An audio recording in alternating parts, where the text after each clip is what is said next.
আমন্ত্রণ জানাচ্ছি আপডেট সংবাদে। শুরুতেই জানিয়ে দিব গুরুত্বপূর্ণ শিরোনাম, এরপরেই থাকবে বিস্তারিত। পুরোদমে ইরান, ইসরায়েল এবং নিরীহ ফিলিস্তিনিদের মাঝে ভয়াবহ যুদ্ধ চলছে হামলা পাল্টা হামলা। এরই মাঝে আমাদের হাতে এসে পৌঁছেছে যুদ্ধের সর্বশেষ গুরুত্বপূর্ণ সবথেকে তাজা আপডেট সংবাদ আপনাদের জানিয়ে দিব। প্রথমে জানাবো ইসরায়েলের সঙ্গে সৌদির সম্পর্কের আরেক তথ্য ফাঁস। ধীরে ধীরে ইসরায়েল ঘেঁষা হিসেবে আত্মপ্রকাশ করছে সৌদি আরব এবং সিরিয়া। বিশেষ করে সৌদি আরব প্রকাশ্যে ইসরায়েল বিরোধী মনোভাব দেখালেও বাস্তব চিত্র তার উল্টা, বরং বাতাসে গুঞ্জন রয়েছে সম্পর্ক স্থাপনের জন্য ইসরায়েলে এক পা দিয়ে রেখেছে সৌদি আরব। এই তালিকায় জোরে সোরে নাম শোনা যাচ্ছে সিরিয়ার। মুসলিম শাসকরা এখন ইহুদিদের সরাসরি সহায়তা করছে, এটি হচ্ছে কিয়ামতের আলামত। এরপর জানাবো গাজায় সেনা রাখতে অনড় ইসরায়েল, ব্যর্থ হওয়ার সংখ্যায় যুদ্ধবিরতি। ফিলিস্তিনের স্বাধীনতাকামী সংগঠন হামাসের সঙ্গে যুদ্ধবিরতি আলোচনায় অগ্রগতির মধ্যেই গাজা উপত্যকার দক্ষিণ করিডোরে সৈন্য রাখার শর্ত দিয়েছে ইহুদিবাদী ইসরায়েল। এবার তাহলে যুদ্ধবিরতির চুক্তিতে পৌঁছানো সম্ভব হওয়াটাই দুষ্কর। এদিকে গাজায় ইসরায়েলি হামলায় নিহত আরও 105 জন নিরীহ ফিলিস্তিনি। ফিলিস্তিনের অবরুদ্ধ গাজা উপত্যকায় ইসরায়েলি বাহিনীর হামলায় একদিনে নতুন করে 105 জন ফিলিস্তিনি নিহত হয়েছে। এতে 2023 সালের অক্টোবর থেকে ইসরায়েলে অব্যাহত আক্রমণে নিহতের সংখ্যা প্রায় 57,680 জনে পৌঁছেছে। জানাবো লোহিত সাগরে পণ্যবাহী জাহাজে হাউসিদের হামলায় নিহত 4। লোহিত সাগরে লাইবেরিয়ার পতাকাবাহী একটি পণ্যবাহী জাহাজে ইরান সমর্থিত ইয়েমেনের হাউসি বিদ্রোহীদের হামলায় 4 জন নিহত হয়েছে। ইউরোপীয় ইউনিয়নের নৌবাহিনী জানিয়েছে হামলার পর থেকে জাহাজটি থেকে 6 জন ক্রুকে উদ্ধার করা হয়েছে। হাউসিরা এই হামলার দায় স্বীকার করেছেন। এবং সর্বশেষ জানাবো খালপাহাড় ডিঙে ঋতুপর্ণার বাড়িতে রিজভি। সাবজয়ী নারী ফুটবলার ঋতুপর্ণা চাকমার ক্যান্সার আক্রান্ত মা বুজপতি চাকমার পাশে দাঁড়িয়েছে বিএনপির ভারপ্রাপ্ত চেয়ারম্যান তারেক রহমান। আজ তারেক রহমানের নির্দেশনায় কেন্দ্রীয় বিএনপির সিনিয়র যুগ্ম মহাসচিব ও আমরা বিএনপির পরিবারের প্রধান উপদেষ্টা অ্যাডভোকেট রুহুল কবির রিজভির নেতৃত্বে রাঙামাটি কাউখালী উপজেলার ঘাগড়া ইউনিয়নের প্রত্যন্ত পাহাড়ি গ্রাম মগাছড়িতে ঋতুপর্ণার বাড়িতে যান একটি বিএনপির প্রতিনিধি দল। প্রিয় দর্শক, এতক্ষণ শুনছিলেন সংবাদ শিরোনাম, এবারে বিস্তারিত। তবে তার আগে বন্ধুরা অনুরোধ থাকবে এই সংবাদটিতে একটি লাইক দিন। এই চ্যানেলে আপনি নতুন হয়ে থাকলে আমাদের সংবাদটি দেখতে দেখতে চ্যানেলটি সাবস্ক্রাইব করে রাখুন। কমেন্ট করে বন্ধুরা আপনার মূল্যবান মতামত জানিয়ে দিন আপনি বিশ্বের কোন দেশ থেকে বা বাংলাদেশের কোন স্থান থেকে আমাদের সংবাদটি দেখছেন এবং শুনছেন। আর বন্ধুরা, গাজা যুদ্ধে আপনি যদি নিরীহ ফিলিস্তিনিদের ভালোবেসে থাকেন কমেন্টে ইয়েস লিখে বিশ্ববাসীকে জানিয়ে দিন। সংবাদটি আপনার সোশ্যাল মিডিয়া ফেসবুকে শেয়ার করে বন্ধুদেরও দেখার সুযোগ করে দিন। এবারে বিস্তারিত। ইসরায়েলের সঙ্গে সৌদির সম্পর্কের আরেক তথ্য ফাঁস। ধীরে ধীরে ইসরায়েল ঘেঁষা হিসেবে আত্মপ্রকাশ করেছে সৌদি আরব ও সিরিয়া। বিশেষ করে সৌদি আরব প্রকাশ্যে ইসরায়েল বিরোধী মনোভাব দেখালেও বাস্তবের চিত্র তার উল্টো, বরং বাতাসে গুঞ্জন হয়েছে সম্পর্ক স্থাপনের জন্য ইসরায়েলে এক পা দিয়ে রেখেছে সৌদি আরব। তাই এই তালিকায় জোরে সোরে নাম শোনা হচ্ছে সিরিয়ারও। এবার প্রকাশ এলো চাঞ্চল্যকর তথ্য, ইসরায়েলের পার্লামেন্ট নেসেটের অধিবেশনে যোগ দিয়েছে সৌদি ও সিরিয়ার 2 নাগরিক। গাজায় ইসরায়েলের চলমান গণহত্যার মধ্যে নেসেটের অধিবেশনে দেখা যায় ওই 2 জনকে। দ্য নিউ আরব নিউজ জানিয়েছে তাদের মধ্যে রয়েছে সৌদি আরবের সুপরিচিত সাংবাদিক আব্দুল আজিজ আল খামিস। অপরজন হলেন সাদি মার্তিনি। তিনি সিরিয়ার একটি হাসপাতালের সাবেক পরিচালক ও বর্তমানে একটি এনজিওর প্রধান নির্বাহী কর্মকর্তা। আল খামিস ও মার্তিনি নেসেটের the caucus to promote the original security agreement নামের একটি সেশনে যোগ দেন।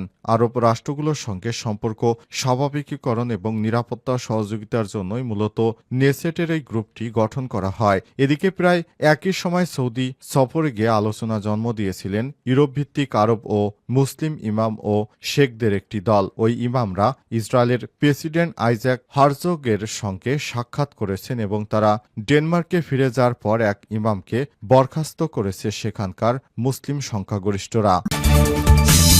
গাজায় সেনা রাখতে অনড় ইসরায়েল, ব্যর্থ হওয়ার সংখ্যায় যুদ্ধবিরতি। সম্প্রতি প্রস্তাবিত যুদ্ধবিরতি চুক্তির আওতায় ৬০ দিন যুদ্ধ স্থগিত রাখার কথা রয়েছে। এই সময়ে কিছু পণবন্দীকে মুক্তি দেওয়া হবে এবং গাজায় আরও ত্রাণ প্রবেশ করবে। তবে এরই মধ্যে ইসরায়েল নতুন সত্য জুড়ে দেয় এই চুক্তি বাস্তবায়ন নিয়ে সংখ্যা দেখা দিয়েছে।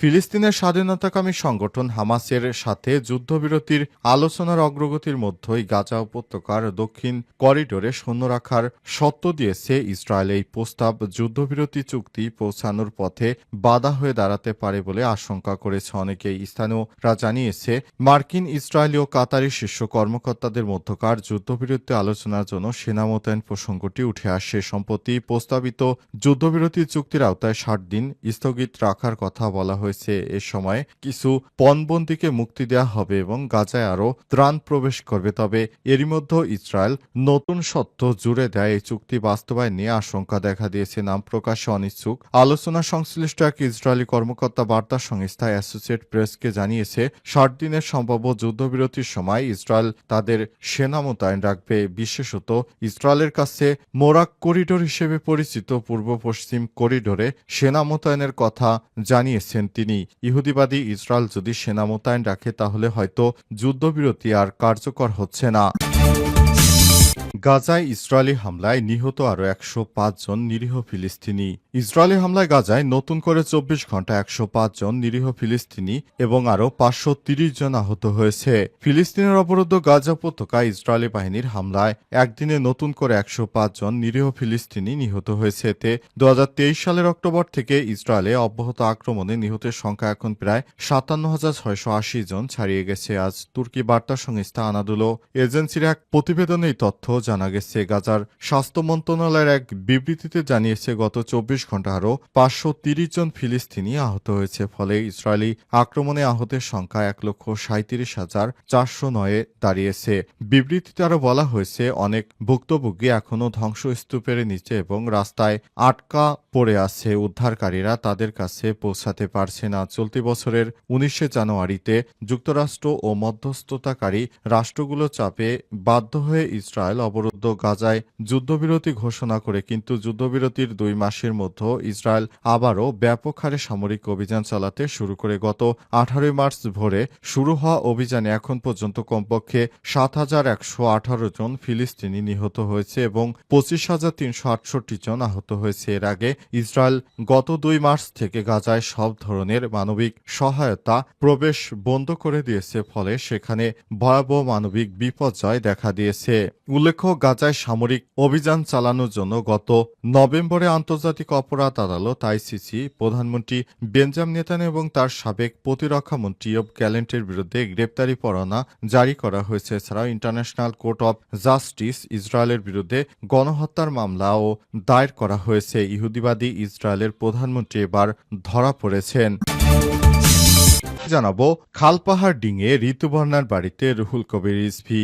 সাবজয়ী নারী ফুটবলার ঋতুপর্ণা চাকমার ক্যান্সার আক্রান্ত মা ভুজপতি চাকমার পাশে দাঁড়িয়েছে বিএনপির ভারপ্রাপ্ত চেয়ারম্যান তারেক রহমান। আজ তারেক রহমানের নির্দেশনায় কেন্দ্রীয় বিএনপির সিনিয়র যুগ্ম মহাসচিব ও আমরা বিএনপির পরিবারের প্রধান উপদেষ্টা অ্যাডভোকেট রুহুল কবির রিজভীর নেতৃত্বে রাঙামাটির কাউখালী উপজেলা খাগড়া ইউনিয়নের প্রত্যন্ত পাহাড়ি গ্রাম মগাছড়িতে ঋতুপর্ণার বাড়িতে যান একটি প্রতিনিধি দলের। সময় ফুটবলার ঋতুপর্ণার পরিবারের প্রতি বিএনপির ভারপ্রাপ্ত চেয়ারম্যান তারেক রহমানের পক্ষ থেকে সহমর্মিতা বার্তা পৌঁছে দেন রুহুল কবির রিজভী।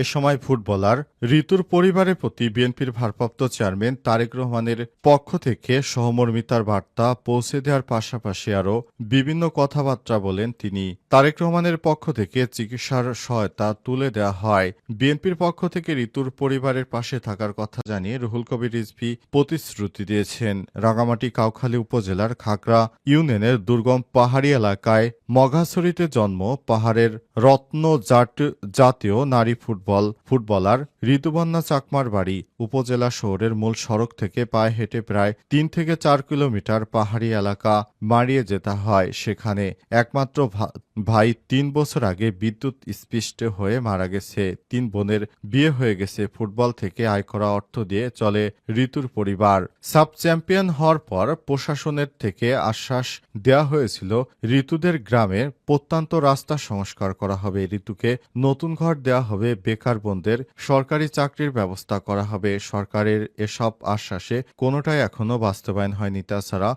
দীর্ঘ সময় ধরে ঋতুর মা দুরারোগ্য ব্যাধি ব্রেন ক্যান্সারে আক্রান্ত, অর্থাভাবে চিকিৎসা করানো যাচ্ছে না।